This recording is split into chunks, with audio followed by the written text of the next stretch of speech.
जय हिंद दोस्तों। आज के सेशन में हम बात करने वाले हैं क्लास 8 एनसीईआरटी का एक चैप्टर नंबर 2। जैसे कि आप सभी देख पा रहे हैं, ये चैप्टर है सूक्ष्म जीव, मित्र एवं शत्रु। इसका मतलब हुआ, इसको इंग्लिश में बोलते हैं microorganism, friends and foe. Friends and foe, ठीक है, इसको बोलते हैं इस टॉपिक को। इस टॉपिक में हम सूक्ष्म जीव के बारे में पढ़ेंगे। सूक्ष्म जीव हमारे लिए मित्र कैसे हैं इसके बारे में पढ़ेंगे, शत्रु कैसे हैं इसके बारे में पढ़ेंगे। ठीक है, इतनी सारी बातें हम इस चैप्टर में पढ़ने वाले हैं। साथ ही सूक्ष्म जीव को देखा कैसे जाता है। देखिए, सूक्ष्म जीव जो होते हैं, नाम से स्पष्ट है, सूक्ष्म का मतलब होता है छोटा।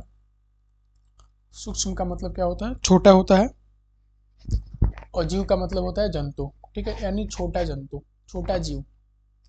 ठीक है, उसका बोलेंगे सूक्ष्म जीव। ये बहुत छोटे होते हैं, ये इतने छोटे होते हैं कि इनको आप नंगी आंखों से नहीं देख सकते हैं। नंगी आंखों से नहीं देख सकते हैं, नहीं देख सकते हैं।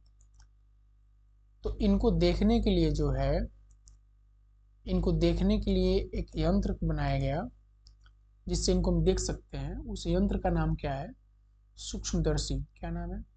सूक्ष्मदर्शी। उस यंत्र का नाम है सूक्ष्मदर्शी। इसको बोलते हैं माइक्रोस्कोप। क्या बोलते हैं? माइक्रोस्कोप बोलते हैं। ठीक है, माइक्रोस्कोप बोलते हैं। इससे हम लोग क्या करते हैं कि इससे हम लोग सूक्ष्म जीव को देखते हैं, देख सकते हैं। हमारे हाथ में बहुत सारे सूक्ष्म जीव रहते हैं, ठीक है, जिन्हें हम नंगी आंखों से नहीं देख सकते हैं। आइए इस टॉपिक में पढ़ते हैं। सबसे पहले मैं आपको दिखाता हूँ कि सूक्ष्मदर्शी होता कैसे है। यहाँ पे देख सकते हैं, हमने पहले से ही फिगर ला कर रखा था ताकि आसानी से खुल जाए। ये सूक्ष्मदर्शी है, ठीक है, देख सकते हैं यहाँ पे, ये सूक्ष्मदर्शी है। यहाँ पे है, सब सूक्ष्मदर्शी ही है। यहाँ पे पूरा सिस्टम है। ये पुराना वाला सिस्टम का सूक्ष्मदर्शी है, ये सब नए वाले सिस्टम्स के हैं। ये आपके विद्यालय में भी होगा, आप देख सकते हैं।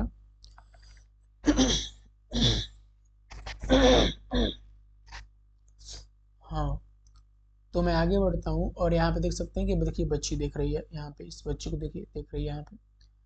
तो यहाँ पे हम इसमें स्लाइड बनाना होता है, बहुत सारा काम होता है, उसके बाद हम देख सकते हैं। ठीक है, ये पूरा फिगर देख लीजिए सूक्ष्मदर्शी का। यही सूक्ष्मदर्शी अलग अलग प्रकार का है। आजकल तो 1.5 लाख 2 लाख में एक सूक्ष्मदर्शी मिलता है। ठीक है, अच्छा, कुछ सूक्ष्म जीव को हम आवर्धक लेंस से भी देख सकते हैं, तो इसमें कंफ्यूज मत होइएगा। ठीक है, आगे बढ़ रहे हैं। तो क्या लिखा है यहाँ पे? आपने अपने आसपास के स्थानों एवं पौधों, जंतुओं सहित अनेक सजीव देखे हैं, परंतु कुछ जीव ऐसे भी हैं जिन्हें हम बिना यंत्र की सहायता से केवल आंखों से नहीं देख सकते। इन्हें क्या कहते हैं? सूक्ष्म जीव कहते हैं। उदाहरण के लिए आपने देखा होगा कि वर्षा ऋतु में नम ब्रेड रोटी सड़ने लगते हैं तथा इनकी सतह सफेद काले धब्बे से ढक जाती है। ठीक है, इन धब्बों को आवर्धक लेंस से देखा जा सकता है। तो आवर्धक लेंस से जो है, ब्रेड जो सड़ने लगता है हमारा, कुछ देर रखने के बाद उसको ब्लैक स्पॉट बन जाता है। उसको देखेंगे तो वहाँ पे सूक्ष्मजीव दिखेंगे आपको। ठीक है, कवक दिखेंगे आपको, काले रंग की गोल सूक्ष्म संरचनाएं दिखाई देंगी, दिखाई भी है। क्या आप जानते हैं कि ये संरचनाएं क्या है और कहाँ से आई हैं? यहाँ पे जो है एक लेता है कि क्रियाकलाप 1 है। इसमें क्या है, बगीचे अथवा मैदान के से एक बीकर में थोड़ी सी गीली मिट्टी लीजिए तथा इसमें जल डालिए। मिट्टी के कण बैठने जाने के पश्चात जल की एक बूंद स्लाइड पर लेकर सूक्ष्मदर्शी की सहायता से इसका परीक्षण कीजिए। ठीक है, तो देखेंगे तो उसमें आपको कीड़ा दिखाई देगा, सब छोटा छोटा कीड़ा दिखाई देगा। ठीक है, दिया कि एक तालाब पोखर से जल की कुछ बूंदे लीजिए, कांच के स्लाइड पर फैलाकर सूक्ष्मदर्शी से देखिए। क्या आपको सूक्ष्मजीव गति करते दिखाई दे रहे हैं? इन परीक्षणों से पता चलता है कि मिट्टी एवं पानी में अनेक छोटे छोटे सूक्ष्मजीव उपस्थित रहते हैं। क्या पता चलता है? मिट्टी एवं पानी में अनेक सूक्ष्मजीव क्या रहते हैं? उपस्थित रहते हैं। ठीक है, इससे पता चलता है। सूक्ष्मजीव इतने छोटे होते हैं कि उन्हें बिना यंत्र की सहायता से नहीं देखा जा सकता। इनमें से कुछ कुछ जैसे कि ब्रेड पर उड़ने वाले कवक, यहाँ बताया था ना, ब्रेड पर कवक कवक रहता है, ब्रेड पर क्या रहता है, कवक रहता है, जो काला रंग का धागा बन जाता है, आवर्धक लेंस की सहायता से देखा जा सकता है। आवर्धक लेंस आप सभी देखे होंगे, ऐसा होता है इंस्ट्रूमेंट जो बॉक्स रहता है उसमें रहता है, ऐसे ज्योमेट्री बॉक्स में पहले आता था, आजकल नहीं आ रहा है, इसमें रहता है, इससे आप देख सकते हैं। जबकि अन्य बिना सूक्ष्मदर्शी की सहायता से नहीं दिखाई देते। मतलब अन्य इतने छोटे होते हैं कि आवर्धक लेंस से नहीं देख सकते, उनको सूक्ष्मदर्शी से ही देखा जा सकता है। ठीक है, अब यहाँ पे सबसे मोस्ट इंपोर्टेंट चीज का स्टार लगाकर लिखेंगे। सूक्ष्म जीवों को 4 मुख्य वर्गों में बांटा गया है। मुख्य वर्ग कितना है, जब भी मुख्य वर्ग पूछे ना, कितना बोलिएगा, 4। बहुत सारे बुक में दे दिया है 5 6 नहीं, 4। ठीक है, इसमें क्या है, जीवाणु, कवक, प्रोटोजोआ एवं शैवाल। ठीक है, ये 4 ही हैं जो सूक्ष्म जीव हैं, मुख्य रूप से सूक्ष्म जीव हैं। ठीक है, और एक विषाणु जो है, विषाणु भी सूक्ष्म होते हैं परंतु वे अन्य सूक्ष्म जीवों से भिन्न हैं। वे केवल परपोषी में ही गुणन करते हैं। परपोषी का मतलब ये हुआ कि जो दूसरे को क्या करे, दूसरे को पाले, उसको बोलते हैं परपोषी। और परजीवी उसको बोलते हैं, परपोषी जो होता है ना, परपोषी के शरीर पर ही जो है परजीवी जिंदा रहता है। इसमें कंफ्यूज नहीं होना है। परजीवी जैसे कि हम पादपों में पोषण वाला टॉपिक पढ़ते क्लास 7 का, उसमें अगर आप नहीं देखें तो देख सकते हैं। उसमें हमने परपोषी और परजीवी बताया। तो परजीवी क्या है, मतलब वहां पे बताया हमने कि एक बड़ा सा पेड़ है, ठीक है, बड़ा सा पेड़ है, बड़ा सा पेड़ है, इस पर एक लत्ती फैला हुआ है। तो इस लत्ती का नाम अमरबेल है। क्या नाम है, अमरबेल। तो जो ये लत्ती है ना अमरबेल, ये क्या है, परजीवी है। और जो बड़ा सा पेड़ जो है क्या है, परपोषी है। तो परपोषी क्या कर रहा है ना, परजीवी को जिंदा रख रहा है। परपोषी के ही न्यूट्रिएंट पोषक तत्व से परजीवी जिंदा है। परजीवी उल्टा क्या करता है, इसको नुकसान ही पहुंचाता है परपोषी को। ठीक है, और बदले में कुछ नहीं देता है, सिर्फ लेता है। ठीक है, वहां पे इन सभी बातों को, सहजीवी, परजीवी, सब चीजों को मैंने बताया है, लिखवाया भी है। तो वहां से आप उस टॉपिक को देखकर वहां से लिख सकते हैं। लिखा है, अर्थात जीवाणु पौधे एवं जंतु कोशिका में गुणन करते हैं। ठीक है,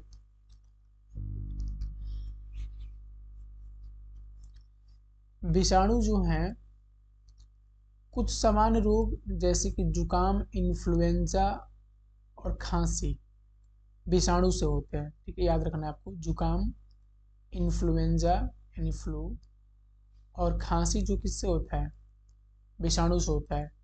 कुछ विशेष रोग जैसे कि पोलियो में खसरा भी विषाणु से होता है। जैसे कि यहाँ पे 5 रोग आ गया ना, एक आ गया जुकाम, ठीक है, एक आ गया इन्फ्लुएंजा,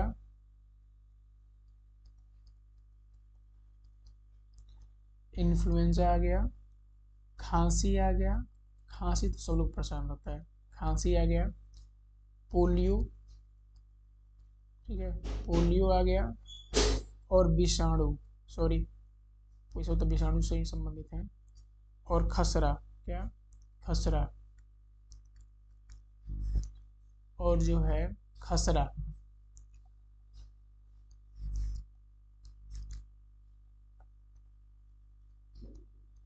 खसरा 1 2 3 4 5 बोला ना, 5 रोग जो है, इसका नाम याद रखिएगा, किससे होते हैं सभी, ये सभी होते हैं विषाणु से। ठीक है, विषाणु से होते हैं। मैं इस पे संबंधित मैंने क्वेश्चंस भी लगा रखा अपने यूट्यूब चैनल पे, आप उस क्वेश्चन को जाकर अटेम्प्ट करेंगे और उस क्वेश्चन को सही करने का प्रयास करेंगे। ठीक है, यहाँ पढ़ लिए तो। ठीक है, अतिसार एवं मलेरिया प्रोटोजोआ द्वारा होते हैं। टाइफाइड एवं क्षय रोग जीवाणु द्वारा होने वाले रोग हैं। ये भी याद रखो, अतिसार एवं मलेरिया किससे होता है, प्रोटोजोआ से होता है। टाइफाइड और क्षय रोग किससे होता है, तो जीवाणु द्वारा होता है। ठीक है, टाइफाइड और क्षय रोग जीवाणु द्वारा। अतिसार और मलेरिया किसके द्वारा होता है, अतिसार और मलेरिया होता है आपको जीवाणु द्वारा। अतिसार और मलेरिया हो गया प्रोटोजोआ, यहाँ पे लिख देता हूँ। अतिसार याद रखने वाली चीज़ है, ठीक है। अतिसार और मलेरिया, अतिसार और मलेरिया किसके द्वारा होता है? प्रोटोजोआ के द्वारा, प्रोटोजोआ के द्वारा होता है, ठीक है। और जो टाइफाइड और क्षय रोग है, टाइफाइड टीबी यानी टीबी क्षय रोग, ट्यूबरकुलोसिस इसको कहते हैं टीबी को, ये किससे होता है? जीवाणु से। जीवाणु मतलब बैक्टीरिया से होता है। किससे होता है? जीवाणु से होता है। आगे बढ़ते हैं। यहाँ पे कुछ एग्जाम्पल दिया हुआ है जीवाणु का। जैसे जीवाणु के एग्जाम्पल में दो चीज देख सकते हैं, एक है स्पाइरल जीवाणु ए वाला, एक है छड़नुमा जीवाणु ए वाला, ठीक है। स्पाइरल जीवाणु और छड़नुमा जीवाणु, ठीक है। अब आगे बढ़ते हैं तो हम क्या देखते हैं, आगे बढ़ने पर हम क्या देख रहे हैं कि यहाँ पे दे दिया है शैवाल का चित्र दे दिया है यहाँ पे, शैवाल का, ठीक है। शैवाल में दो चीजें आएंगी, क्लेमाइडोमस और स्पाइरोगाइरा। क्लेमाइडोमस ए है और स्पाइरोगाइरा ए है, ठीक है। शैवाल के वर्ग है। तो क्वेश्चन पूछता है कि इनमें से कौन शैवाल है? चार ऑप्शन दे देगा, अमीबा, पैरामेसियम, स्पाइरोगाइरा, क्लेमाइडोमस। बताना पड़ेगा कि ये दोनों है, क्लेमाइडोमस और स्पाइरोगाइरा। ये अमीबा है, ये पैरामेसियम है, प्रोटोजोआ इनको बोलते हैं। अमीबा में खास बात क्या है सुन लीजिए, अमीबा जो है अपना आकार हमेशा बदलते रहता है। क्या करता है? आकार हमेशा बदलते रहता है, अपने अनुसार हमेशा बदलते रहता है।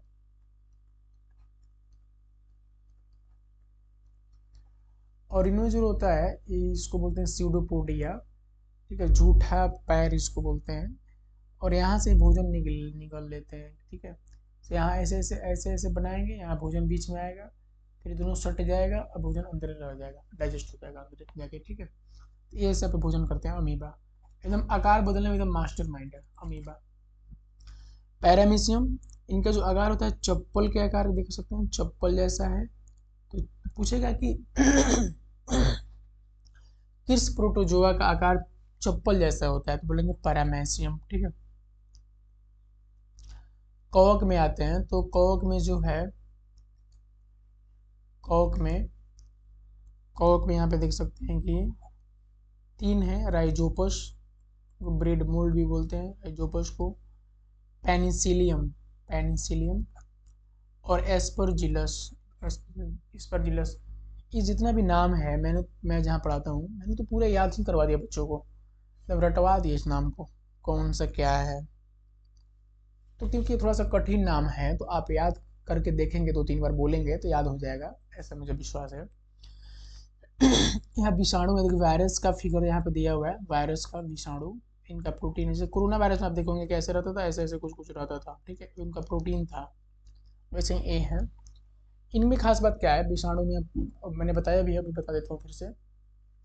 इनमें खास बात क्या है कि ये जो है जैसे ही सजीव से दूर रहेंगे ये निर्जीव बनकर रहेंगे, ठीक है।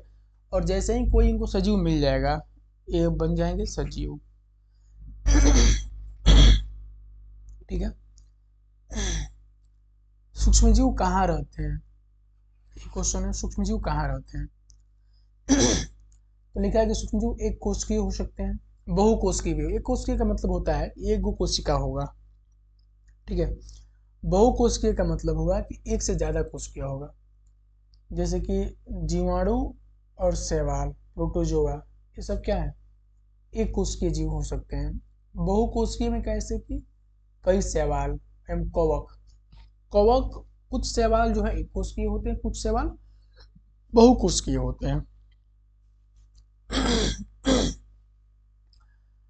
अब रहते कहाँ पे हैं, तो यह बर्फीली शीत से उष्ण स्रोतों तक हर प्रकार की परिस्थिति में जीवित रह सकते हैं, कहीं भी रख लो कहीं भी रहेंगे।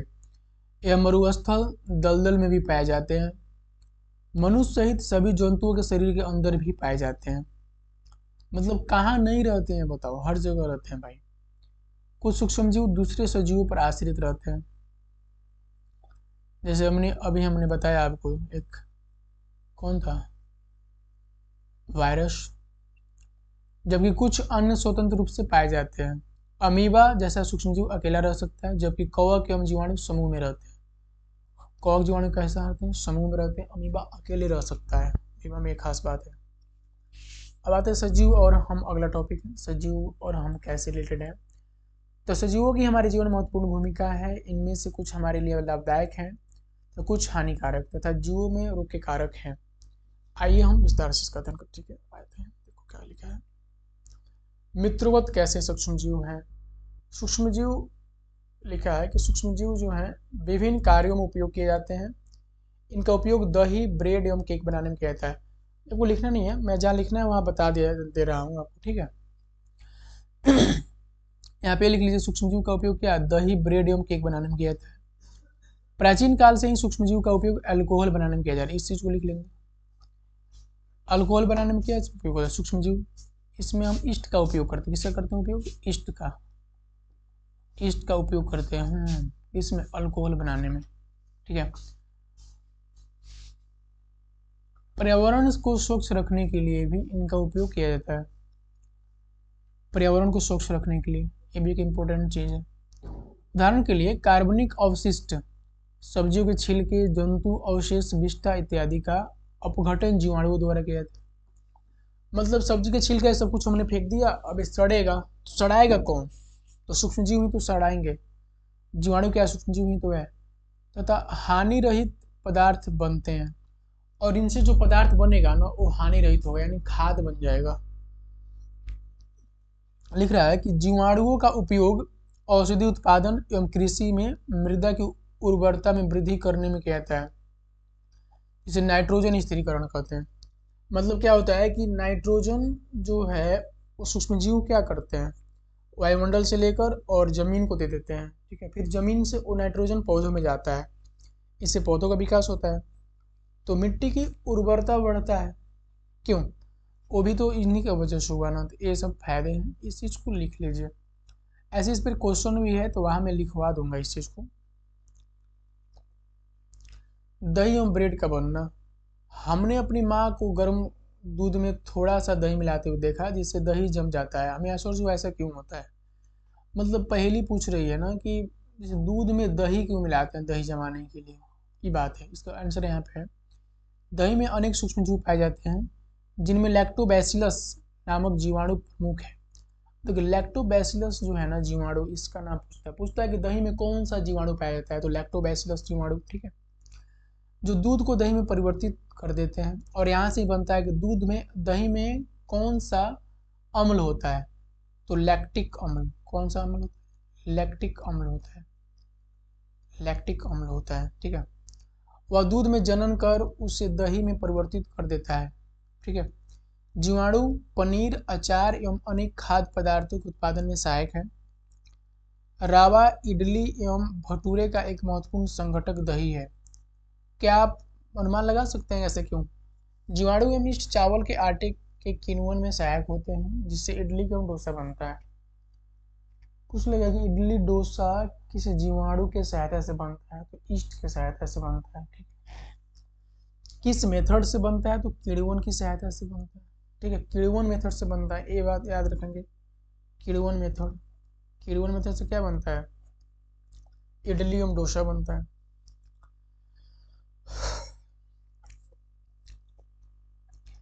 यहाँ क्रियाकलाप है, एक बर्तन हाफ किग्रा आटा अथवा मैदा लेकर इसमें थोड़ी सी चीनी डालकर गर्म जल में मिलाइए। इसमें थोड़ी मात्रा, एक चुटकी ईस्ट पाउडर मिलाकर गूंथ लीजिए। आप 2 घंटे बाद क्या देखते हैं, यहाँ पे देखिए, पहले जब मिलाया था तब ऐसे था, जैसे ही ईस्ट पाउडर मिलाया एक फूल कैसे हो गया, ठीक है। ईस्ट तीव्रता से जनन करके शोषण के द्वारा कार्बन डाइऑक्साइड उत्पादित करता है।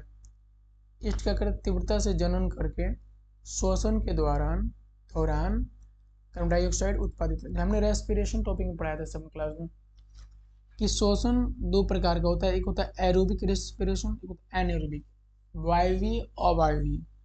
माने ये हो क्या होगा, ऑक्सीजन के प्रेजेंस में होगा, ऑक्सीजन जब रहेगा तब होगा ये वो बिना ऑक्सीजन का हो जाएगा, उसको बोलते हैं अवायवीय।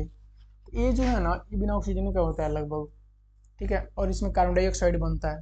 तो जब कार्बन डाइऑक्साइड बनेगा, इसमें कार्बन डाइऑक्साइड बनेगा तो क्या होगा, ये फूल जाएगा, ठीक है, खुल जाता है। लिखा है कि गैस के बुलबुले खमीर वाले पैदे का आयतन बढ़ा देते हैं। यह बेकिंग उद्योग में ईस्ट के उपयोग का आधार है, जिससे जिसमें ब्रेड, पेस्ट्री एवं केक बनाए जाते हैं। ठीक है, ईस्ट का उपयोग करके ही, जैसे इतना बड़ा आटा रहेगा, उसमें ईस्ट डालकर एकदम बड़ा सा पाव रोटी बना देगा, लोग खाते रहेंगे। सूक्ष्मजीवों का वाणिज्यिक उपयोग। वाणिज्यिक उपयोग का मतलब हुआ कि इंडस्ट्री में कैसे इनका उपयोग किया जाता है। बड़े स्तर पर अल्कोहल, शराब एवं एसिटिक एसिड के उत्पादन में सूक्ष्मजीवों का उपयोग किया जाता है। जौ, गेहूं, चावल एवं फलों के रस में उपस्थित प्राकृतिक शर्करा में ईस्ट द्वारा अल्कोहल एवं शराब का उत्पादन होता है। तो पूछेगा ना, शराब एवं अल्कोहल का उत्पादन कैसे होता है, तो बोलेंगे कि गेहूं, चावल एवं फलों के रस में उपस्थित प्राकृतिक शर्करा में, जो इस सब का जो रस होता है ना, गेहूं, चावल एवं फल का जो रस होता है, उसमें प्राकृतिक शर्करा, प्राकृतिक चीनी पाया जाता है। ठीक है, उसी में क्या करते हैं, ईस्ट मिला देते हैं, तो क्या बन जाता है, अल्कोहल एवं शराब बनते हैं। इसको बना कर दे सकते हैं, चीनी का घोल बना लीजिए घर पे, उसमें ईस्ट पाउडर डाल दीजिए, थोड़ा देर के बाद महकिए, गंदा महकेगा। वही बात यहाँ पे दिया भी है कि 500 ml का बीकर लेकर इसमें 3/4 भाग तक जल भरिए, इसमें 2-3 चम्मच चीनी घोलिए, इसमें 1/2 चम्मच ईस्ट पाउडर डालिए, जिससे 4-5 घंटों के लिए उष्ण माने गर्म के स्थान पर ढक कर रखिए। अब विलयन को सूंघ कर देखिए। ठीक है, यह गंध अल्कोहल की है, जो चीनी के अल्कोहल में परिवर्तित होने के कारण बना है। ठीक है, चीनी के अल्कोहल में परिवर्तन की यह प्रक्रिया किण्वन अथवा फर्मेंटेशन कहलाता है। ठीक है, लुई पास्चर, ये नाम याद रखिए आप, लुई पास्चर। लुई पास्चर ने किण्वन की खोज 1857 में की। एक क्वेश्चन पूछा जाएगा क्यूज में, हर जगह क्वेश्चन पूछा जाएगा, लुई पास्चर, किण्वन विधि का खोज कौन किया, लुई पास्चर। किण्वन का खोज कब हुआ, 1857 में हुआ। कब हुआ, 1857 में किण्वन का खोज हुआ। कौन किया, लुई पास्चर किए। किण्वन मेथड से क्या बनता है, अल्कोहल बनता है, शराब बनता है। ठीक है, ठीक ना, ऐसे होता है। शराब बनता कैसे है, तो शर्करा में ईस्ट मिलाने से बनता है। वो शर्करा किस चीज़ का होता है, गेहूं, चावल और फल का होता है। किण्वन मेथड से इडली और डोसा बनाते हैं। अब आते हैं सूक्ष्मजीवों का औषधीय उपयोग पे। जब कभी आप बीमार पड़ते हैं तो डॉक्टर आपको पेनिसिलिन का इंजेक्शन देता है, पेनिसिलिन का इंजेक्शन, अथवा कोई अन्य प्रतिजैविक की गोली अथवा कैप्सूल देता है। इन औषधियों का स्रोत सूक्ष्मजीव है। ये कैसे बने हैं, सूक्ष्मजीव। बीमारी पैदा करने वाले सूक्ष्मजीव को नष्ट कर देती हैं अथवा उनकी वृद्धि को रोक देती हैं। इस प्रकार की औषधि को प्रतिजैविक या एंटीबायोटिक कहते हैं। आजकल जीवाणु और कवक से अनेक प्रतिजैविक औषधियों का उत्पादन हो रहा है। आजकल क्या हो रहा है, जीवाणु और कवक से अनेक प्रतिजैविक औषधियों का उत्पादन हो रहा है, जैसे कि स्ट्रेप्टोमाइसिन, टेट्रासाइक्लिन, एरिथ्रोमाइसिन। ठीक है, स्ट्रेप्टोमाइसिन, टेट्रासाइक्लिन और एरिथ्रोमाइसिन। ठीक है, ये सब क्या है, प्रतिजैविक हैं। क्या है, प्रतिजैविक हैं। सामान्य रूप से उपयोग की जाने वाली प्रतिजैविक हैं ये। ठीक है, 3 वर्ड नाम याद रखेंगे इनका, जिन्हें कवक एवं जीवाणु से उत्पादित किया जाता है। किनसे बनता है, कवक और जीवाणु से बनता है ये तीनों। इसका नाम बहुत खतरनाक, याद रखो। किसी विशिष्ट प्रकार के सूक्ष्मजीव का संवर्धन करके प्रतिजैविक का उत्पादन किया जाता है, जिन्हें अनेक रोगों की चिकित्सा में उपयोग में लाते हैं। ठीक है, अब यहाँ पे क्या है, एक नाम आएगा अलेक्जेंडर फ्लेमिंग। क्या आएगा, अलेक्जेंडर फ्लेमिंग। कब, 1929 में। क्या किए हैं, जीवाणु रोगों से बचाव हेतु एक संवर्धन पर प्रयोग कर रहे थे। अचानक उन्होंने संवर्धन तस्तरी पर हरे रंग की फफूंद के छोटे बीजाणु देखे। उन्होंने पाया कि यह फफूंद जीवाणु की वृद्धि को रोकते हैं। यह तथ्य पाया कि बहुत सारे जीवाणु फफूंद द्वारा मारे गए। इस प्रकार फफूंद से पेनिसिलिन बनाई गई। पेंसिलिन कैसे बनी, ये बहुत बहुत बड़ी रोचक कथा यहाँ पे दी हुई है। कौन बनाया, हमको क्या याद रखा था, सुनो। पेंसिलिन कौन बनाया है, अलेक्जेंडर फ्लेमिंग। कब बनाया है, 1929 में। ठीक है, किससे बनाए हैं भाई, फफूंद से बनाए हैं। ठीक है, फफूंद से। ये फफूंद करता क्या है भाई, फफूंद यानी कवक से बनाया है। फफूंद करता क्या है, तो जीवाणु की वृद्धि को क्या करता है, रोकता है। क्या करता है, रोकता है। ठीक है, अगला, पशु आहार, यहाँ दिया है पशु आहार एवं कुक्कुट आहार में भी प्रतिजैविक मिलाए जाते हैं, जिसका उपयोग पशुओं में सूक्ष्मजीवों का संचरण रोकना है। ठीक है, प्रतिजैविक का उपयोग कुछ पौधों के रोग नियंत्रण के लिए भी किया जाता है।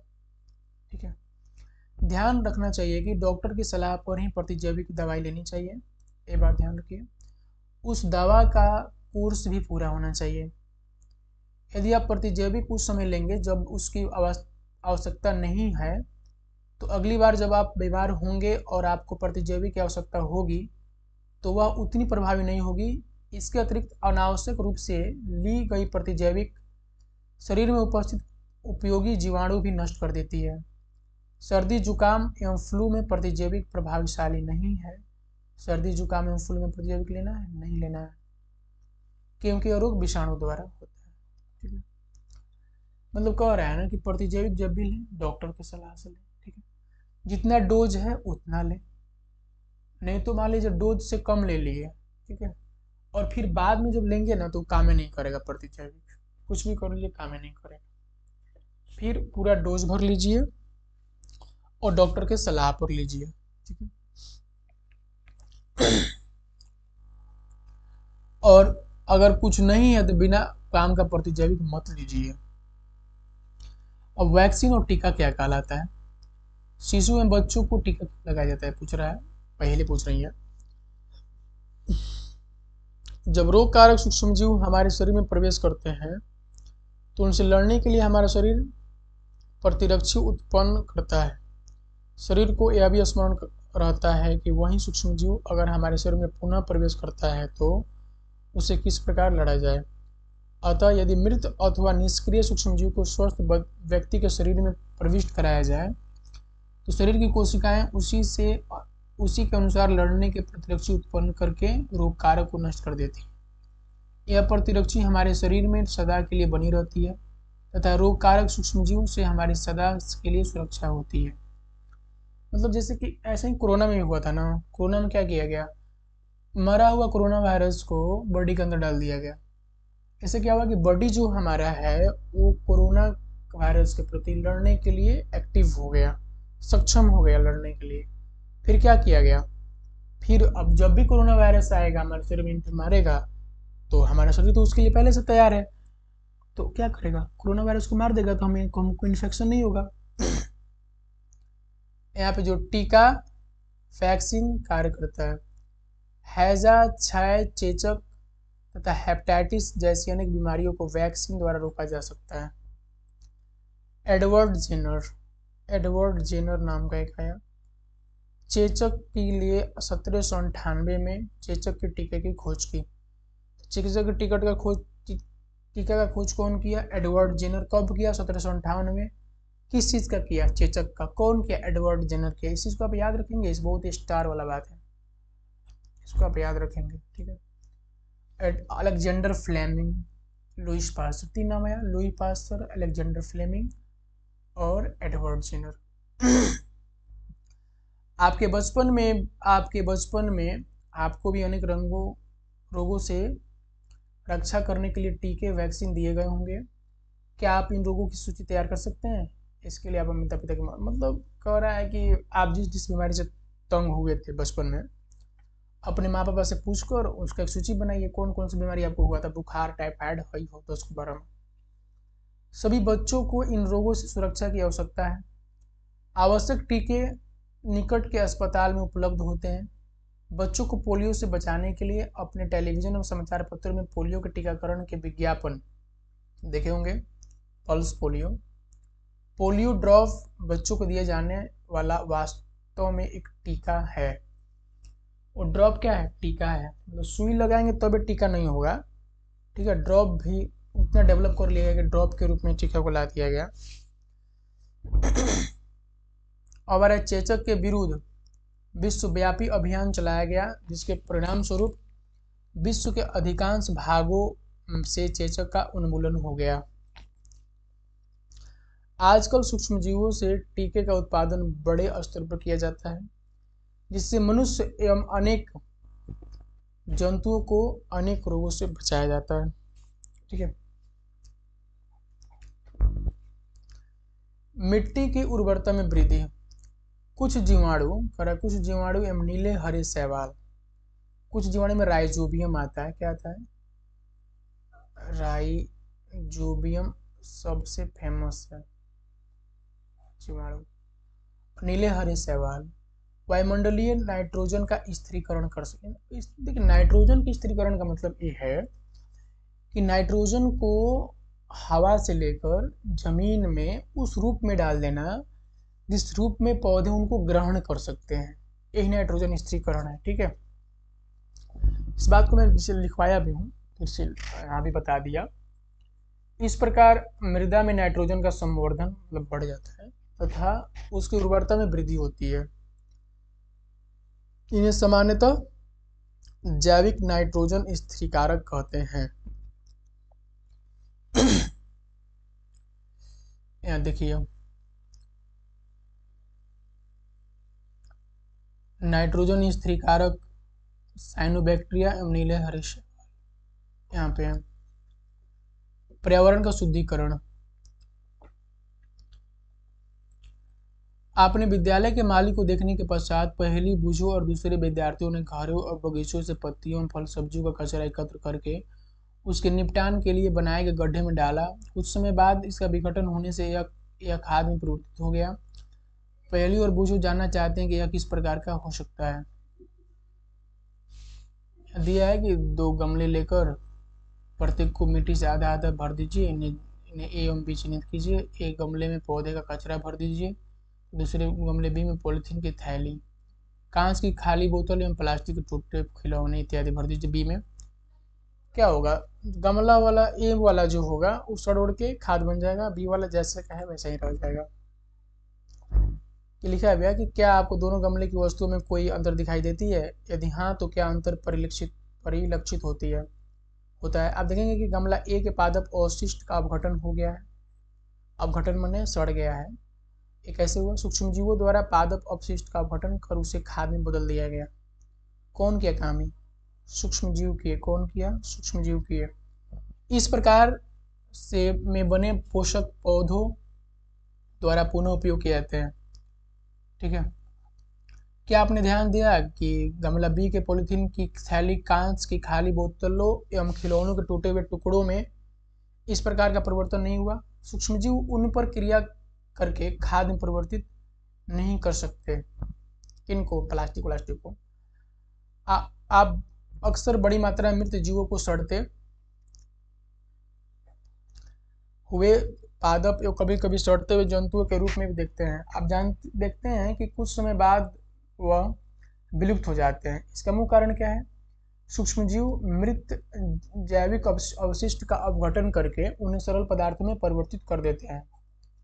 यह पदार्थ अन्य पौधों एवं जंतुओं द्वारा पुनः उपयोग कर लिए जाते हैं। इस प्रकार हानिकारक एवं दुर्गंध युक्त पदार्थों का निम्नीकरण के लिए हम सूक्ष्मजीव का उपयोग करके पर्यावरण का शुद्धिकरण, उसका फायदेमंद होगा। सूक्ष्मजीव का होगा ना। हानिकारक सूक्ष्मजीव के बारे में बात करते हैं। सूक्ष्मजीव अनेक प्रकार से हानिकारक हैं। कुछ सूक्ष्मजीव मनुष्य, जंतु एवं पौधों में रोग उत्पन्न करते हैं। रोग उत्पन्न करने वाले ऐसे सूक्ष्मजीव को रोगाणु अथवा रोगजनक कहते हैं। कुछ सूक्ष्मजीव भोजन, कपड़े एवं चमड़े की वस्तुओं को संदूषित कर देते हैं। आइए उनकी हानिकारक गतिविधियों के विषय में अधिक जानकारी प्राप्त करें। मनुष्य में रोग कारक सूक्ष्मजीव। मनुष्य में रोग उत्पन्न करने वाले सूक्ष्मजीव श्वास द्वारा, पेयजल एवं भोजन द्वारा हमारे शरीर में प्रवेश करते हैं। संक्रमित व्यक्ति अथवा जंतु के सीधे संपर्क में आने पर भी रोग का संचरण हो सकता है। सूक्ष्मजीव द्वारा होने वाले ऐसे रोग जो एक संक्रमित व्यक्ति से स्वस्थ व्यक्ति में वायु, जल, भोजन अथवा कायिक संपर्कों द्वारा फैलते हैं, संचरणीय रोग कहलाते हैं। कोई पूछेगा संचरणीय रोग क्या कहते हैं? ऐसे रोग जो किसी बीमार व्यक्ति से, ठीक है, किसी स्वस्थ व्यक्ति के पास पहुंच जाए, उसे संक्रमित कर दे, उसे संचरणीय रोग या संक्रामक रोग कहते हैं। इस प्रकार के रोगों के कुछ उदाहरण हैं, जैसे हैजा, सामान्य सर्दी जुकाम, चिकन पॉक्स एवं क्षय रोग। जब जुकाम से पीड़ित कोई व्यक्ति छींकता है तो सूक्ष्म बूंदों के साथ हजारों रोग कारक वायरस वायु में आ जाते हैं। यह वायरस श्वास के साथ ली जाने वाली वायु के साथ शरीर में प्रवेश कर सकते हैं। तो आप संचरणीय रोगों का फैलना किस प्रकार रोकते हैं? भाई कोरोना में देखे थे नहीं कैसे रोकते थे लोग? कैसे रोकते थे? मुंह में लगा लो या उससे दूर रहो। कुछ कीट एवं जंतु ऐसे भी हैं जो रोग कारक सूक्ष्म जीवों को के रोग वाहक का कार्य करते हैं। मतलब कुछ ऐसे कीट हैं जो क्या करेंगे, यहाँ से वहाँ बीमारी पहुंचाते रहेंगे। घरेलू मक्खी इसका एक उदाहरण है। मक्खी कूड़े एवं जंतु अपशिष्ट पर बैठती है, रोगाणु उसके शरीर से चिपक जाते हैं। जब मक्खी बिना ढके भोजन पर बैठती है तो रोगाणु का स्थानांतरण संभव है। जो भी व्यक्ति ऐसा संदूषित भोजन करेगा उसके बीमार पड़ने की संभावना है। अतः यह सलाह दी जाती है कि भोजन को सदा ही ढक कर रखा जाए। बिना ढके भोजन को खाने से बचना चाहिए। मादा एनोफ्लीज मच्छर इसका अन्य उदाहरण है। मच्छर प्लाज्मोडियम मलेरिया परजीवी का वाहक है। मादा एडिस मच्छर डेंगू के वायरस का वाहक है। इस चीज को याद रखो, मैं बोलता हूँ। प्लाज्मोडियम का वाहक है कौन? मच्छर। मादा एनोफ्लीज मच्छर, मादा एडिस मच्छर वायरस का वाहक है। हम मलेरिया अथवा डेंगू का नियंत्रण किस प्रकार कर सकते हैं? अध्यापक हमसे ऐसा क्यों कहते हैं कि अपने आसपास पानी का कितना होने? बस पानी से बचो, पानी उन्हीं साफ सुथरा रखो, मलेरिया नहीं होगा, ना ही डेंगू वाला है। सभी मच्छर कहाँ उत्पन्न होते हैं? जल में। कहाँ जल में उत्पन्न होते हैं। हमें पानी को कहीं भी रुका नहीं रहने देना चाहिए। कूलर, टायरों एवं फूलदानी इत्यादि में कहीं भी जल को एकत्र न होने दें।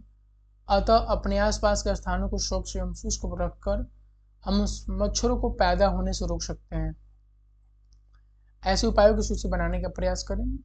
ठीक है, मतलब आसपास अगर पानी उनी लगा है तो उसको हटाओ, सुखाओ, या उसमें समय समय पर क्या करो, ब्लीचिंग पाउडर डालते रहो। ठीक है, और सही रहेगा। कीटनाशक डालते रहो, इससे भी सही रहेगा। क्या मनुष्य में सूक्ष्म जीवों द्वारा होने वाले सामान्य रोग क्या है? बड़ा अच्छा सा दिया है यहाँ पे, देखिए। मानव रोग है यहाँ पे। क्षय रोग जीवाणु द्वारा होता है। फैलता कैसे है? तो हवा से। बचाव के लिए क्या करेगा? सुन लो। रोगी व्यक्ति को पूरी तरह से अन्य व्यक्तियों से अलग रखना, रोगी की व्यक्तिगत वस्तुओं को अलग रखना, उचित समय पर टीकाकरण। खसरा वायरस से वायु द्वारा फैलता है।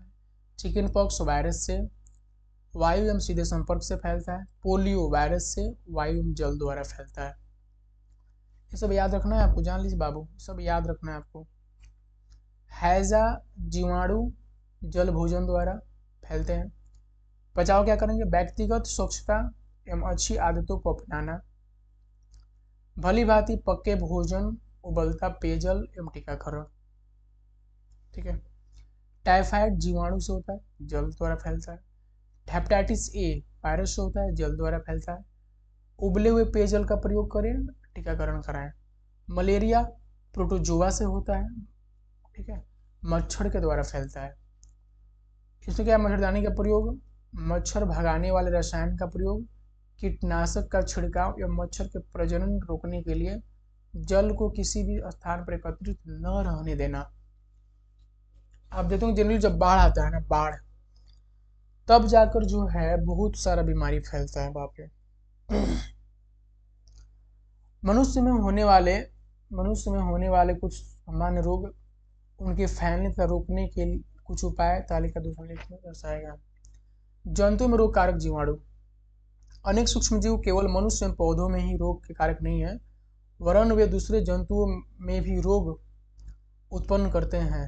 उदाहरण के लिए एंथ्रेक्स मनुष्य एवं मवेशियों में होने वाला भयानक रोग है जो जीवाणु द्वारा होता है।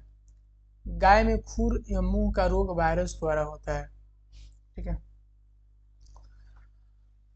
यह रोबर्ट कोच का नाम आया है। रोबर्ट कोच क्या कर रहे हैं भाई, 1876 में बैसिलस एंथ्रेसिस नामक जीवाणु की खोज की जो एंथ्रेक्स रोग का कारक है। तो बैसिलस एंथ्रेसिस नामक जीवाणु क्या करता है, एंथ्रेक्स रोग करता है। खोज कौन किया था, रॉबर्ट कोच। इस पर भी हमने क्वेश्चन लगाया था। पौधों में रोग उत्पन्न करने वाले सूक्ष्मजीव। अनेक सूक्ष्मजीव गेहूं, चावल, आलू, गन्ना, संतरा, सेब इत्यादि पौधों में रोग के कारक हैं। रोग के कारण फसल की उपज में कमी आ जाती है। कुछ रसायनों का प्रयोग करके इन सूक्ष्मजीवों पर नियंत्रण पाया जा सकता है। यहाँ पे दिया है पादप रोग। नींबू में कैंसर हो गया, होता किसे, जीवाणु द्वारा। फैलता किसे, वायु से। गेहूं की रस्ट कवक से हुआ, वायु एवं बीज से फैलता है। भिंडी की पीत वायरस से हुआ, कीट द्वारा फैलता है। ठीक है। फूड पॉइजनिंग, खाद्य विषाक्त क्या है। बूझो के मित्र ने उसे एक पार्टी में आमंत्रित किया। वहां उसने अनेक प्रकार के व्यंजन खाए। घर आने पर उसे वमन यानी उल्टी होने लगी। उसे अस्पताल ले जाया गया। डॉक्टर ने बताया कि खाद्य विषाक्त के कारण होने वाली स्थिति है। पहली को आश्चर्य होता है कि भोजन विष कैसे बन सकता है। सूक्ष्म जीवों द्वारा संदूषित भोजन करने से खाद्य विषाक्त हो सकता है। हमारे भोजन में उत्पन्न होने वाले सूक्ष्म जीव कभी कभी विषैले पदार्थ उत्पन्न करते हैं। यह भोजन को विषाक्त बना देते हैं, जिसके सेवन से व्यक्ति भयंकर रूप से रोगी हो सकता है अथवा कभी कभी उसकी मृत्यु भी हो सकती है। अतः आवश्यक है कि हम भोजन को संदूषित होने से बचाएं। हम लोग सुबह का खाना शाम में खाते हैं, रात में खाते हैं, 5 घंटे के बाद खाना सड़ना शुरू हो जाता है। ठीक है, तो मत खाओ। अगर बहुत बार तो लोग महकते रहता है खाना, फिर भी खा लेता है, बोलते हैं खराब होगा। खराब खाना मत खाओ भाई। खाद्य परिरक्षण। अध्याय 1 में हमने खाद्य बीजों के परिरक्षण एवं भंडारण के उपयोग के विषय में पढ़ा था। हम पके हुए भोजन का घर पर परिरक्षण किस प्रकार कर सकते हैं। आप जानते हैं कि खुले एवं नम स्थानों पर रखी ब्रेड पर कवक आक्रमण कर देते हैं। सूक्ष्मजीव हमारे भोजन को संदूषित कर देते हैं। संदूषित भोजन से दुर्गंध आने लगती है, इसका स्वाद भी खराब हो जाता है तथा रंग रूप में भी परिवर्तन आ सकता है। क्या भोजन का संदूषण एक रासायनिक अभिक्रिया? हाँ भाई। पहले ने कुछ आम खरीदे, परंतु कई दिनों तक वह उन्हें नहीं खा पाई। बाद में उसने देखा कि वे सड़ गए हैं, परंतु वह जानती है कि उसकी दादी द्वारा बनाया गया आम का अचार काफी समय तक संदूषित नहीं होता। वो भ्रमित है। आइए हम बोल रही है ना कि अचार में भी आमे है, पका हुआ भी आमे रखा, दोनों में खराब हो गया, खराब काहे नहीं हुआ, क्यों? जिनका उपयोग हम अपने घरों में रासायनिक उपाय। नमक एवं क्या लिखा है, नमक एवं खाद्य तेल का उपयोग सूक्ष्म जीवों की वृद्धि रोकने के लिए समान रूप से किया जाता है, अतः इन्हें परिरक्षक कहते हैं। हम नमक अथवा खाद्य अम्ल का प्रयोग अचार बनाने में करते हैं, जिससे सूक्ष्म जीवों की वृद्धि नहीं होती है। सोडियम बेंजोएट तथा सोडियम मेटाबाइसल्फाइड नाम सामान्य परिरक्षक है। ये चीज याद रखो, परिरक्षक का नाम सोडियम बेंजोएट तथा सोडियम मेटासल्फाइड। जैम एवं स्क्वैश बनाने में इन रासायनिक उपयोग उन्हें संदूषित होने से बचाता है। जैम में बहुत दिनों तक रह जाता है, यही सब डाल देते हैं भाई, खराब नहीं होता है। क्या क्या बोलेंगे, परिरक्षक बोलते हैं। और नमक एवं खाद्य तेल का तो उपयोग हम समान रूप से अचार में वही डालते हैं, नमक एवं खाद्य तेल नहीं खराब होता है। नमक द्वारा परिरक्षण, सामान्य नमक का उपयोग मांस एवं मछली के परिरक्षण के लिए काफी लंबे अरसे के लिए किया जा रहा है। जीवाणु की वृद्धि रोकने के लिए मांस और मछली को सूखे नमक से ढक देते हैं। नमक का उपयोग आम, आंवला एवं इमली के परिरक्षण में भी किया जाता है। ठीक है, नहीं देखते हैं आप लोग कि जैसे कि मीट उट खरीद के आता है घर पे, तो उसमें क्या करता है लोग, हल्दी या नमक मिला के रख देते हैं, खराब नहीं होता। नहीं रखेंगे तो लगेगा बहुत बुरी तरह कुछ देर के बाद नहीं। और अचार में तो एकदम नमक डाल कर रखते हैं। चीनी द्वारा परिरक्षण, जैम, जेली एवं स्क्वैश का परिरक्षण चीनी द्वारा किया जाता है। चीनी के प्रयोग से खाद्य पदार्थ की नमी में कमी आती है, जो संदूषण करने वाले जीवाणु की वृद्धि को नियंत्रित करता है। तेल एवं सिरके द्वारा परिरक्षण, तेल एवं सिरके द्वारा क्या परिरक्षण होगा? तेल एवं सिरके का उपयोग अचार को संदूषण से बचाने में किया जाता है, क्योंकि इसमें जीवाणु जीवित नहीं रह सकते। सब्जियां, फल, मछली तथा मांस का परिरक्षण इस विधि द्वारा करते हैं। ठीक है, तेल एवं सिरका द्वारा। सिरका में कौन सा एसिड होता है? Acetic acid. कौन सा एसिड होता है? अम्ल कौन सा होता है? एसेटिक अम्ल होता है बाबू, एसिटिक अम्ल सिरका में होता है। ठीक है, तेल एवं सिरका को मिलाकर क्या करते हैं? जीवाणु जीवित नहीं रह सकते। सब्जियां, फल, मछली, मांस का परिरक्षण क्या है? गर्म एवं ठंडा करना, फ्रीज इसका है। आपने अपनी माँ को दूध उबाल कर रखते हुए देखा होगा, उबलने से अनेक सूक्ष्मजीव नष्ट हो जाते हैं। इसी प्रकार हम अपना भोजन रेफ्रिजरेटर यानी फ्रीज में रखते हैं, क्योंकि कम तापमान पर सूक्ष्मजीव की वृद्धि को रोकता है। थैलियों में आने वाला दूध संदूषित क्यों नहीं होता? मेरी माँ ने बताया कि यह दूध पाश्चरीकृत या पाश्चरीकरण क्या है? देखिए क्या लिखा हुआ है। पाश्चरीकृत दूध को बिना उबाले इस्तेमाल किया जाता है, किया जा सकता है, क्योंकि यह सूक्ष्मजीव से मुक्त होता है।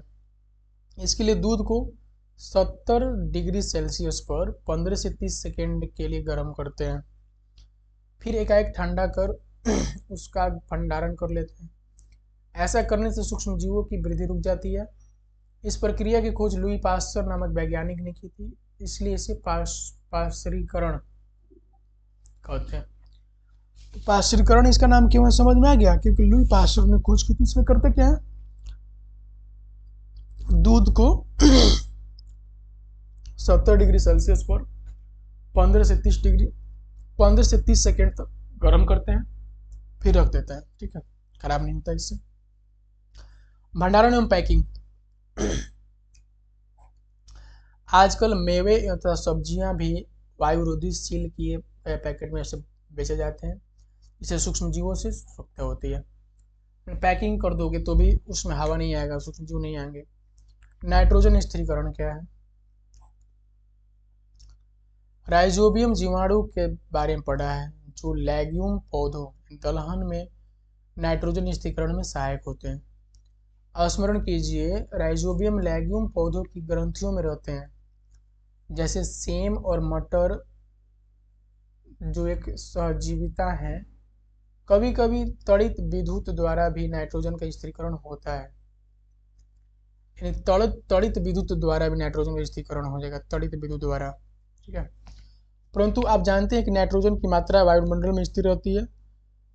आपको आश्चर्य होगा कि यह कैसे संभव है। आइए इसके विषय में अगले भाग में समझते हैं। लेग्यूम पौधों की जड़ ग्रंथि देख रहे हैं, इसमें कितने बना हुआ है छोटा छोटा, इसी में राइजोबियम बैक्टीरिया रहता है और क्या करता है, नाइट्रोजन का स्थिरीकरण करता है। नाइट्रोजन चक्र क्या कहता है? देखिए, हमारे वायुमंडल में 78% नाइट्रोजन है। कैसे? नाइट्रोजन सभी सजीवों का आवश्यक संगठक है, जो प्रोटीन, पर्णहरित, क्लोरोफिल, न्यूक्लिक एसिड एवं विटामिन में उपस्थित होता है। ठीक है, पौधे एवं जंतु वायुमंडलीय नाइट्रोजन का उपयोग सीधे नहीं कर सकते। मिट्टी में उपस्थित जीवाणु व नीले हरे शैवाल वायुमंडलीय नाइट्रोजन का स्थिरीकरण करके नाइट्रोजन यौगिकों में परिवर्तित कर देते हैं।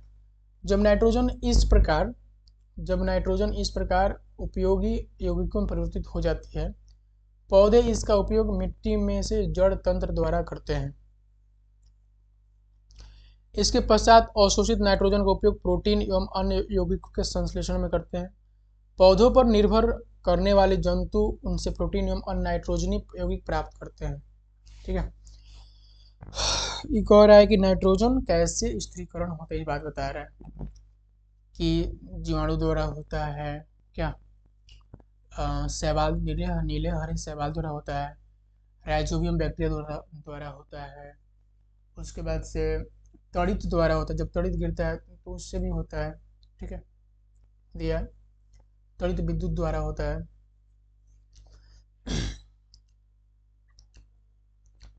नाइट्रोजन का उपयोग प्रोटीन बनाने में किया जाता है। पौधे एवं जंतुओं की मृत्यु के बाद मिट्टी में उपस्थित जीवाणु एवं कवक नाइट्रोजनी अपशिष्ट को नाइट्रोजनी यौगिक में परिवर्तित कर देते हैं।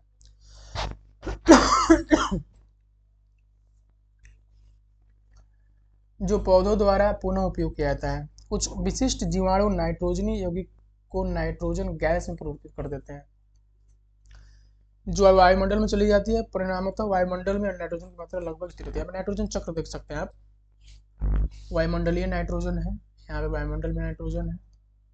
ठीक है, देखिए यहाँ पे क्या हुआ, मिट्टी में उपस्थित नाइट्रोजन के यौगिक क्या किए, तड़ित द्वारा नाइट्रोजन स्थिरीकरण होगा, मिट्टी में आ गया नाइट्रोजन तड़ित द्वारा। वायुमंडलीय नाइट्रोजन का जीवाणु एवं नीले हरे शैवाल का स्थिरीकरण, नाइट्रोजन बदल के यौगिक में, नाइट्रोजनी यौगिक में बदल के मिट्टी में डाल दिया। अब क्या किया, पौधे इसको लिए, पौधों से क्या हुआ, जंतु खाए, जंतु क्या हुआ, उत्सर्जन एवं जीवों की मृत्यु पर फिर आ गए मिट्टी में, शिष्ट फिर कहाँ आ गए, मिट्टी में। फिर यहाँ से क्या हुआ, जीवाणु द्वारा नाइट्रोजन युक्त का गैसीय नाइट्रोजन परिवर्तन। जीवाणु क्या किए, जो मिट्टी में नाइट्रोजन था उसको क्या किया, बदल दिए गैस वाले में, फिर कहाँ चला गया, गैस ऊपर। इस फिगर को आप बना लेंगे, याद कर लेंगे। ठीक है, अब यहाँ से जो है कुछ नए प्रमुख शब्द शुरू हो रहे हैं, प्रमुख शब्द। ठीक है, इसको मैं पूरा लिखवाऊंगा और फिर जितना क्वेश्चन आंसर है सबको अभी करवाऊंगा। ठीक है, तो आप अंत तक सेशन में बने रहेंगे, भागना नहीं है। उससे पहले मैं एक चीज़ दिखाना चाहता हूँ आपको कि यह जो है मेरा YouTube चैनल है,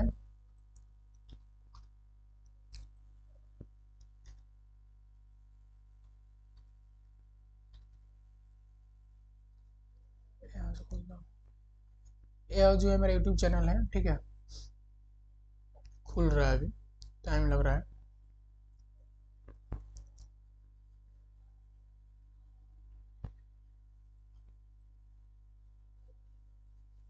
नहीं खुलना चाहिए, यहाँ पे आते हैं। ठीक है, आप देख सकते हैं मैंने काफ़ी अच्छे से लिख कर रखा है, कुछ प्रमुख शब्द जो हैं जो यहाँ पे थे उन चीज़ को हमने लिखा है।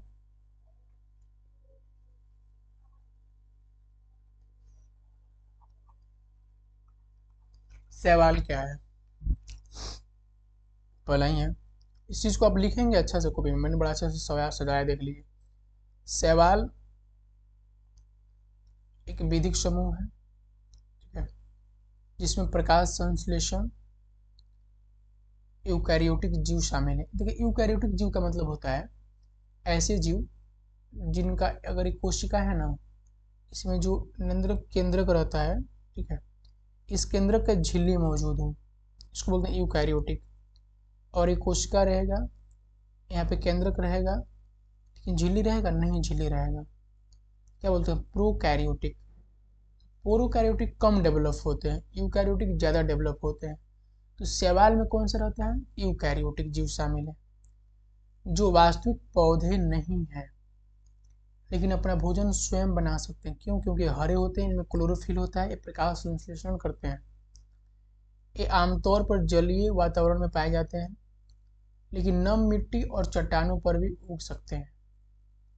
शैवाल एक कोशिकीय जैसे डायटम से लेकर बहुकोशिकीय, मतलब शैवाल दोनों हो सकता है, एक कोशिकीय भी हो सकता है, बहुकोशिकीय भी हो सकता है। अगला है प्रतिजैविक। क्या क्या है? प्रतिजैविक है, ठीक है। अगला है प्रतिजैविक।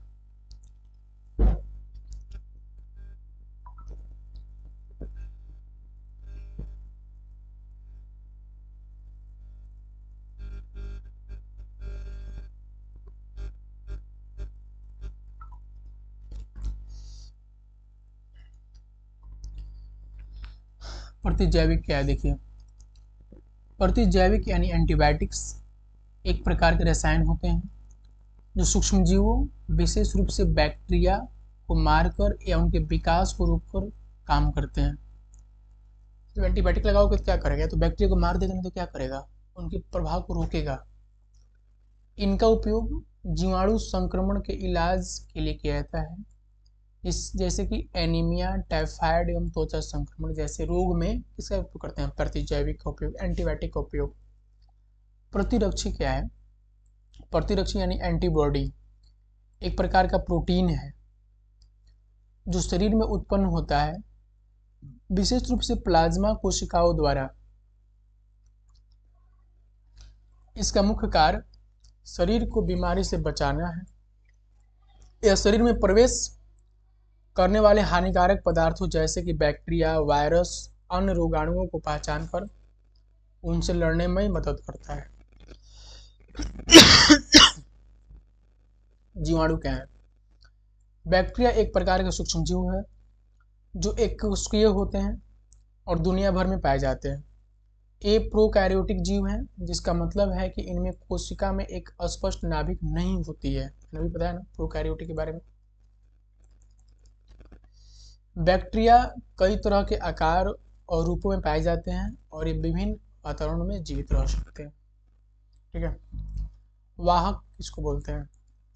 रोगाणुओं को एक स्थान से दूसरे स्थान तक ले जाने वाले को वाहक यानी वेक्टर कहते हैं, जैसे मच्छर मलेरिया रोग का वाहक है। संक्रामक रोग क्या है? संक्रामक रोग जो किसी न किसी रोग जनित कारकों, रोगाणुओं जैसे प्रोटोजोआ, कवक, जीवाणु, वायरस इत्यादि कारण होते हैं। संक्रामक रोगों में एक शरीर से अन्य शरीर में फैलने की क्षमता होती है, जैसे देखिए छोटी माता, चेचक, हैजा, डेंगू, ज्वार, सुजाक, hepatitis A, hepatitis B, hepatitis C, ये सब क्या है? संक्रामक रोग है।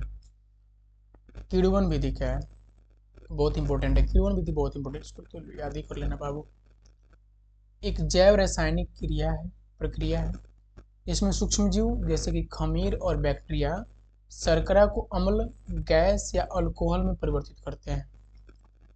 यह एक अवायवीय प्रक्रिया, कैसा है? अवायवीय प्रक्रिया है, जिसका अर्थ है कि इसे ऑक्सीजन की आवश्यकता नहीं होती है। उदाहरण के लिए किण्वन का उपयोग ब्रेड, दही, शराब और सिरका जैसे खाद्य पदार्थों को बनाने में किया जाता है। बड़ा मेहनत से हमने इसको बनाया है, ठीक है। तो पूरा इसका एंजॉय कीजिएगा, ठीक है। खुला कि नहीं खुला? शायद खुल गया। ये हमारा यूट्यूब चैनल, तो खोलते हैं यहाँ पे चैनल मेरा खुलेगा। तो चैनल खोलने पर क्या होता है कि जैसे कि यहाँ से वीडियोज आ रहे हैं, ठीक है। यहाँ प्लेलिस्ट में आप जाएंगे तो जैसे कि यहाँ पे बना हुआ है क्लास 8 साइंस एनसीईआरटी, तो यहाँ से क्लास 8 का देख लेंगे। Class 7 science NCERT, ancient science, तो यहाँ से देख लेंगे, ठीक है। और यहाँ पे पोस्ट में जब जाएंगे आप, मैं पोस्ट दिखाने के लिए किया था, तो देख सकते हैं यहाँ पे मैंने बहुत सारा क्वेश्चन लगाया। देखिए इस टॉपिक कितना, अतिसार और मलेरिया रोग इनमें से सूक्ष्मजीव द्वारा होता है, कितना लोगों ने आंसर दिया है इसका। देखिए पोलियो एवं खसरा इनमें से सूक्ष्मजीव द्वारा होता है, ये सभी है। ये सब आंसर लगाइए आप। इससे क्या होगा ना कि आप पढ़ तो लेते हैं, बस रिवीजन करना जरूरी होता है, तो यहाँ से रिवीजन हो जाएगा आपका। मैं इसके लिए ही लगाता हूँ। बाकी अगर जैसे कि वीडियो का इन्फॉर्मेशन चाहिए, कब वीडियो आया नहीं आया, उसको कुछ नहीं करना है, ज़्यादा दिमाग नहीं लगाना है। देखिए यहाँ पे क्लिक करेंगे तो यहाँ पे कर्सर देखिए whatsapp.com चैनल ऐसे करके लिखा हुआ है, इस पर क्लिक करेंगे ना आपको व्हाट्सएप चैनल दिखाएगा, उस पर जाकर फॉलो कर लेंगे तो आपका आधा प्रॉब्लम सॉल्व हो जाएगा। हमेशा वीडियो का लिंक, किसी भी क्वेश्चन का जो मैं क्वेश्चन डालता हूँ उसका लिंक, हर चीज़ वहाँ पे डालते रहता हूँ। तो वहाँ से आप इस चीज़ को देख सकते हैं, इसका फ़ायदा उठा सकते हैं। ठीक है, और मैं तो बोलूँगा ज़्यादा से ज़्यादा लोग इस मेहनत का फ़ायदा उठाइए। ठीक है, कवक क्या है? फफूंद या कवक एक प्रकार के जीव हैं, कितना अच्छा से लिखा है देखो, जो अपना भोजन सड़े गले मृत कार्बनिक पदार्थों से प्राप्त करते हैं। किससे प्राप्त करते हैं? सड़े गले मृत कार्बनिक पदार्थों से प्राप्त करते हैं। कौन? कवक। इसलिए इनको मृत जीवी कहते हैं। ये हमने पादपों में पोषण में चैप्टर में पढ़ाया है, वहां से देख सकते हैं। लैक्टोबैसिलस। लैक्टोबैसिलस एक प्रकार का जीवाणु है जो आमतौर पर मानव शरीर में पाया जाता है, विशेष रूप से पाचन तंत्र और योनि में पाया जाता है, वजाइना में पाया जाता है। यह लैक्टिक एसिड बनाने के लिए जाना जाता है, जो किण्वित खाद्य पदार्थों जैसे दही और छाछ में भी पाया जाता है। लैक्टोबैसिलस को प्रोबायोटिक के रूप में भी जाना जाता है। इसका अर्थ है यह शरीर में अच्छे बैक्टीरिया के विकास को बढ़ाने में मदद करता है, लैक्टोबैसिलस बैक्टीरिया, और पाचन और प्रतिरक्षा प्रणाली के स्वास्थ्य के लिए फायदेमंद हो सकता है। ठीक है, तो पाचन और प्रतिरक्षा प्रणाली भी डेवलप करता है। लैक्टोबैसिलस बड़ा काम का बैक्टीरिया है ना। ये फ्रेंड हो गया ना। सूक्ष्म जीव। सूक्ष्म जीव क्या है? सूक्ष्म जीव यानी माइक्रो ऑर्गेनिज्म, ये छोटे जीव होते हैं जिन्हें नंगी आंखों से नहीं देखा जा सकता है। इन्हें देखने के लिए सूक्ष्मदर्शी की आवश्यकता होती है। ये जीव एक कोशिकीय या बहुकोशिकीय हो सकते हैं। जीवन के लगभग हर वातावरण में पाए जाते हैं, हर जगह पाया जाएगा सूक्ष्म जीव। ठीक है, जीवाणु, प्रोटोजोआ, कवक, शैवाल, विषाणु, ये सब क्या है? सूक्ष्म जीव के उदाहरण है। नाइट्रोजन चक्र हम नीचे बताए हैं, यहाँ पे देख लीजिए। नाइट्रोजन साइकिल क्या है? नाइट्रोजन चक्र। हमारे वायुमंडल में 78% नाइट्रोजन गैस है। पौधे एवं जंतु वायुमंडल से सीधे नाइट्रोजन का ग्रहण नहीं कर सकते। लेग्यूम की जड़ों में विद्यमान राइजोबियम जीवाणु व तड़ित विद्युत द्वारा नाइट्रोजन के स्थिरीकरण के द्वारा नाइट्रेट्स बनते हैं। नाइट्रेट्स नाइट्रोजन का यौगिक, जो वहाँ पे यौगिक लिखा था उसका नाम नाइट्रेट्स है। नाइट्रेट्स जल में घुलित होने के कारण पौधों के द्वारा अवशोषित कर लिए जाते हैं। ठीक है, पौधे नाइट्रेट्स का उपयोग प्रोटीन एवं यौगिकों के संश्लेषण में करते हैं, जिन्हें जंतु खाद्य के रूप में ग्रहण करते हैं। पौधे एवं जंतुओं की मृत्यु के उपरांत नाइट्रोजन युक्त यौगिक मिट्टी में मिल जाते हैं। यह पौधे द्वारा पुनः प्रत्युक्त कर लिए जाते हैं। कुछ विशिष्ट जीवाणु नाइट्रोजनी यौगिकों को नाइट्रोजन गैस में परिवर्तित कर वायुमंडल में मुक्त कर देते हैं। इसी प्रकार वायुमंडल में नाइट्रोजन का चक्र चलता रहता है। ठीक है, यहाँ पे देख लीजिए, ये वाला फिगर भी हमने लगा के रखा है। ठीक है, बड़ा सा फिगर है जैसा है, यहाँ पे वही फिगर है जो बुक में दिखाया था अभी हमने, वही है कि नाइट्रोजन है, वायुमंडल में नाइट्रोजन है, क्या किया? तड़ित द्वारा स्थिरीकरण हुआ, फिर मिट्टी में आके मिल गया। कुछ जीवाणु द्वारा हुआ, फिर मिट्टी में आके मिल गया। फिर कुछ पौधों में पौधा अवशोषण किया, पौधा को जानवर खाया, जानवर फिर मरा या लैट्रिन किया, आ गया जमीन में, जमीन से फिर गया कहाँ पे? जीवाणु द्वारा। जीवाणु क्या किया? इसको गैस में बदल के पहुँचा दिया कहाँ पे? वायुमंडल में। ऐसे नाइट्रोजन चक्र चलते रहता है। नाइट्रोजन स्थिरीकरण क्या है? देखिए यहाँ पे, वायुमंडलीय स्वतंत्र नाइट्रोजन के उसके यौगिक को नाइट्राइट तथा नाइट्रेट में परिवर्तित होने की क्रिया नाइट्रोजन स्थिरीकरण कहलाती है। ठीक है, पास्चुरीकरण क्या भी बताए थे। पास्चुरीकरण एक ऐसी प्रक्रिया है जिसमें खाद्य पदार्थों को, विशेष रूप से तरल पदार्थों को, हानिकारक सूक्ष्म जीवों को नष्ट करने के लिए गर्म किया जाता है। यह प्रक्रिया खाद्य पदार्थों को सुरक्षित बनाने और उसकी सेल्फ लाइफ बढ़ाने में मदद करती है। कौन? पास्चुरीकरण। तो दिखाया था ना, 70 डिग्री सेल्सियस पे दूध को नहीं 15 से 30 मिनट के लिए गर्म कीजिए, ऐसे था, सेकेंड के लिए, सॉरी। रोगजनक यानी पैथोजन उन्हें कहा जाता है जिनके कारण कई तरह की बीमारियों का जन्म होता है। इसमें विषाणु, जीवाणु, कवक, परजीवी आदि आते हैं रोगजनक में। ठीक है, या किसी भी जीव, पेड़ पौधे या अन्य सूक्ष्म जीवों को बीमार कर सकता है। कौन? रोगजनक नाम है। परिरक्षण क्या है? सुरक्षा करना या बचाना, विशेष रूप से किसी वस्तु या चीज को खराब होने नष्ट होने या बिगड़ने से बचाने की प्रक्रिया को क्या कहते हैं? परिरक्षण। प्रोटोजोआ क्या है? प्रोटोजोआ एक कोशिकीय यूकैरियोटिक जीव है। यूकैरियोटिक का मतलब समझा चुके हैं। उसका जो केंद्रक होगा उसमें क्या होगा? कवर होगा। जो अपने आकार और जटिलता में भिन्न होते हैं, वे आमतौर पर सूक्ष्म होते हैं और विभिन्न प्रकार के वातावरणों में पाए जाते हैं, जैसे कि पानी, मिट्टी, यहाँ तक कि मानव शरीर में भी। अधिकांश प्रोटोजोआ स्वतंत्र रूप से रहते हैं, लेकिन कुछ परजीवी होते हैं और मनुष्यों और जानवरों में बीमारी कारण बन सकते हैं। अमीबा और पैरामीशियम क्या है? प्रोटोजोआ के उदाहरण हैं। ठीक है, अमीबा स्वतंत्र रहता है। राइजोबियम क्या है? राइजोबियम एक सहजीवी जीवाणु है जिसे ग्राम निगेटिव बैक्टीरिया भी कहते हैं। याद रखो भाई, ग्राम नेगेटिव बैक्टीरिया किसको कहते हैं? राइजोबियम कहते हैं। जो कि दलहन कुल के पौधों के जड़ों में गांठ बनाकर रहते हैं। ठीक है, जड़ों में गांठ बनाकर रहता है कौन? राइजोबियम बैक्टीरिया, जो नाइट्रोजन स्थिरीकरण करके पौधों तक पहुंचाने में मदद करते हैं। ठीक है, और मिट्टी में क्या करते हैं? नाइट्रोजन स्थिरीकरण। इससे क्या होता है? पौधों को उर्वरक पोषण मिलता है, मिट्टी उर्वरक बन जाती है। क्या? टीका वैक्सीन क्या है? टीका यानी वैक्सीन एक जीवों के शरीर का उपयोग करके बनाया गया द्रव्य है जिसके प्रयोग से शरीर में किसी रोग विशेष से लड़ने की क्षमता बढ़ जाती है।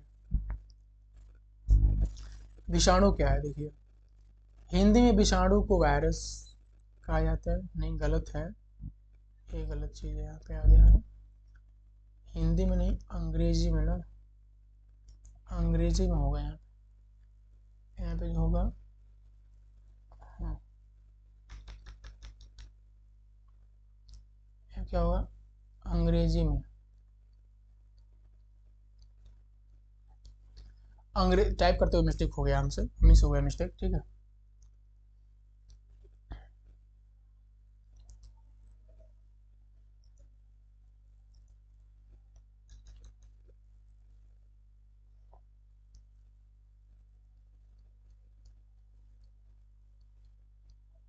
चलिए हो गया। अंग्रेजी में विषाणु को वायरस कहा जाता है। ठीक है, विषाणु अकोशिकीय अति सूक्ष्म जीव होते हैं जो केवल जीवित कोशिका के अंदर ही प्रजनन कर सकते हैं। ये न्यूक्लिक एसिड और प्रोटीन से बने होते हैं। किससे बने होते हैं? न्यूक्लिक एसिड और प्रोटीन से बने होते हैं और शरीर के बाहर मृत समान होते हैं, लेकिन शरीर के अंदर जीवित हो जाते हैं। कोरोना का भी वही हाल था। कोरोना किसी लकड़ी पे पड़ा तो भाई क्या रहेगा? मरा हुआ। किसी लड़की पे पड़ गया तो जिंदा हो जाएगा। ईस्ट यानी खमीर। ईस्ट एक सूक्ष्म जीव है जो किण्वन यानी फर्मेंटेशन की प्रक्रिया में महत्वपूर्ण भूमिका निभाता है।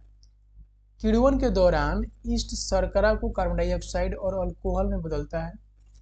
ब्रेड बनाने में कार्बन डाइऑक्साइड आटे को फुलाने का काम करता है, जिससे ब्रेड नरम एवं स्पंजी बनता है। बियर और वाइन बनाने में ईस्ट शर्करा को अल्कोहल में बदलता है। इस तरह से जो है हमने नए शब्द का जो पूरा डेफिनेशन था उसको कर लिया। इस चीज़ को आप अच्छे से लिखेंगे, वीडियो रोक रोक कर लिखेंगे। देखिए हमने कितना रंग बिरंगा बनाया आपके लिए। ठीक है, ताकि आप ये नहीं होंगे, क्या बोलते हैं उसको, बोर फील नहीं करेंगे। ठीक है, यहाँ पे आपने क्या सीखा हुआ है तो ये सबको आप पढ़ लेंगे। बताइए, यहाँ पे आते हैं, क्वेश्चन पे आते हैं।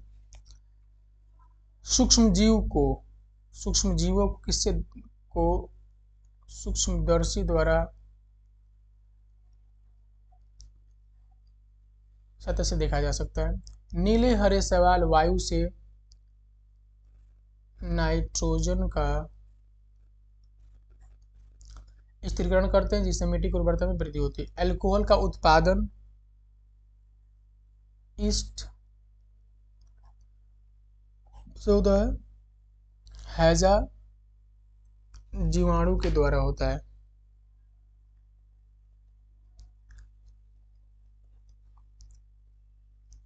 टिक लगाना है। ईस्ट का उपयोग निम्न के उत्पादन में होता है। अल्कोहल। निम्न में से कौन सा प्रतिजैविक है? स्ट्रेप्टोमाइसिन। मलेरिया परजीवी का वाहक है। मादा एनोफिलीज मच्छर। संचरणीय रोगों का सबसे मुख्य कारक है, संचरणीय रोगों का सबसे मुख्य कारण कौन सा है? चींटी, घरेलू मक्खी। घरेलू मक्खी सबसे ज्यादा, बाप रे बाप, गर्दा उड़ा कर रखी है घरेलू मक्खी। ब्रेड ब्रेड अथवा इडली फूल जाती, इसका कारण क्या है? ईस्ट कोशिकाओं की वृद्धि। चीनी को अल्कोहल में परिवर्तित करने के प्रक्रम का नाम है किण्वन। ठीक है, मिलान करना है। जीवाणु, जीवाणु क्या करते हैं तो? हैजा का कारक है जीवाणु। जीवाणु से होता है हैजा बीमारी।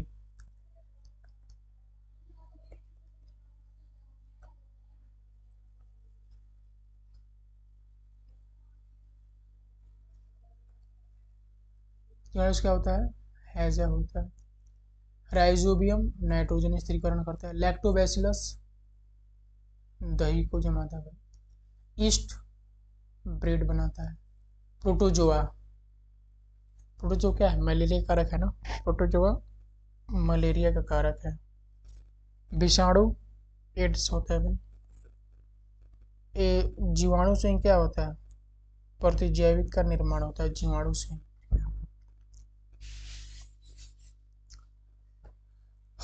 आप इसको अपने नोटबुक में बनाएंगे, इस चीज़ को आपको किताब में भी लगा सकते हैं। क्वेश्चन 4 पे आते हैं। क्या सूक्ष्म जीव बिना यंत्र की सहायता से देखे जा सकते हैं? यदि नहीं तो कैसे देखा जा सकते हैं? तो भाई इसी यंत्र की सहायता से सूक्ष्म जीव को देख सकते हो। तो इसका नाम है क्या? सूक्ष्मदर्शी। क्या नाम है इसका? सूक्ष्मदर्शी। ये ऐसा ही होता है, हमने वीडियो के शुरू में इसको दिखाया भी था। ये सूक्ष्मदर्शी है। ठीक है, यहाँ से आंख लगाकर आदमी देखता है। ठीक है, और यहाँ पे स्लाइड रहता है, यहाँ पे ही उसको डाल देते हैं सूक्ष्म जीव को, और यहाँ से देखते हैं, यहाँ पे लेंस लगा रहता है। ठीक है, जिससे लाइट आते रहता है।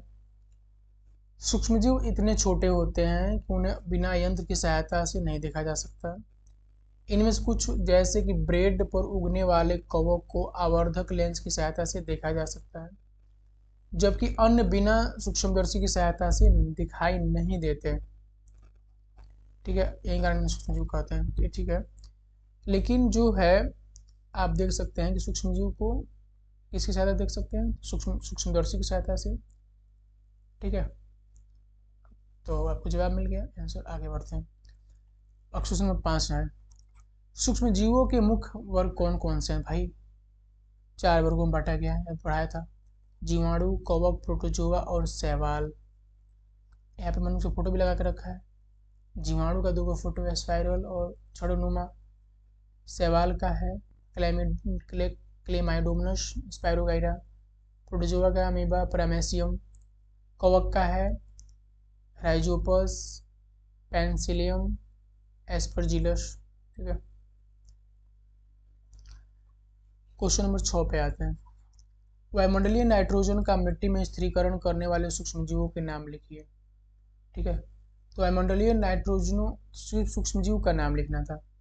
नाइट्रोजन का मिट्टी में स्थिरीकरण करने वाले सूक्ष्मजीवों के नाम है राइजोबियम और नीले हरे शैवाल। ये सूक्ष्मजीव नाइट्रोजन को ऐसे रूप में परिवर्तित करते हैं जो पौधों द्वारा उपयोग किया जा सकता है। ठीक है, मतलब उनका नाइट्रोजन यौगिक बना देते हैं। ठीक है, नाइट्रेट और नाइट्राइट बना देते हैं। ठीक है, हमारे जीवन में उपयोगी सूक्ष्मजीवों के बारे में 10 पंक्तियां लिखिए। उपयोग क्या है इनका? पहला उपयोग है, इनका उपयोग दही, ब्रेड एवं केक बनाने में किया जाता है। पर्यावरण को स्वच्छ रखने में इनका उपयोग है। जीवाणु का उपयोग औषधि बनाने में करते हैं। एक कृषि में मृदा की उर्वरता में वृद्धि करने में भी किया जाता है। टीका बनाने में इनका उपयोग किया जाता है। अचार, पनीर तथा अन्य खाद्य पदार्थों के उत्पादन में सहायक है। पौधों को रोगों से बचाने के लिए उपयोगी है। जंतुओं को बीमारी से बचाने के लिए उपयोगी है। किण्वन अथवा फर्मेंटेशन में सहायक है। अल्कोहल, शराब एवं एसिटिक एसिड बनाने में भी सहायक है। ठीक है, 10 हो गया इनका। अगला नंबर 8 पे आते हैं। क्वेश्चन नंबर 8 पे कितना से मैंने लिखा है, दिख रहा है? सूक्ष्मजीवों द्वारा होने वाले हानिकारक प्रभावों का संक्षिप्त विवरण कीजिए। मनुष्यों में सूक्ष्मजीव के कारण हैजा, तापेदिक, खसरा, chicken pox, polio, typhoid, hepatitis B, malaria, त्वचा में संक्रमण जैसे खुजली और दाग, बैक्टीरिया और वायरस श्वसन तंत्र को, स्वतंत्र तंत्र, पाचन तंत्र, मूत्र जननागी तंत्र और त्वचा के माध्यम से शरीर में प्रवेश करके संक्रमण फैलाते हैं। और सुनिए, सूक्ष्मजीवों के कारण जानवरों में पैर और मुंह की बीमारी, एंथ्रेक्स और अन्य बीमारियां हो सकती हैं। सूक्ष्मजीवों के कारण पौधों में रस्ट, कैंकर नहीं भाई, कैंसर था, और अन्य बीमारियां हो सकती हैं। ये यहाँ से हटाओ इसको।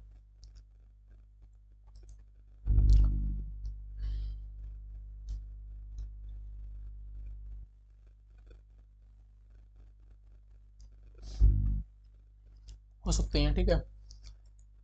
सूक्ष्मजीव जो हैं, सूक्ष्मजीव कपड़े, चमड़ा और भोजन को खराब कर सकते हैं। कुछ सूक्ष्मजीव जैसे कि फफूंदी, लकड़ी और कागज को भी नुकसान पहुंचा सकते हैं। तो ये इनका हानि वाला बात हो गया। यहाँ पे 100 था, कैंसर था, ठीक है, कैंकर था, कैंसर था।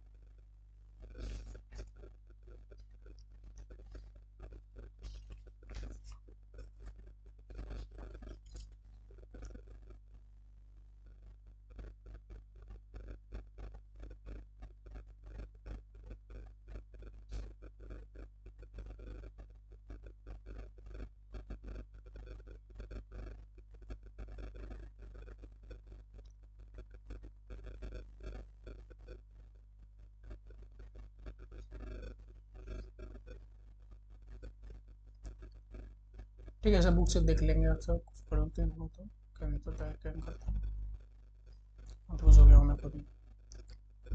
प्रतिजैविक क्या है? ऐसी औषधियाँ जो बीमारी पैदा करने वाले सूक्ष्मजीवों को नष्ट कर देती हैं या उनकी वृद्धि रोकती हैं, प्रतिजैविक कहलाती हैं। इनको चिकित्सक की सलाह के अनुसार ही लेना चाहिए, प्रतिजैविक को, ठीक है।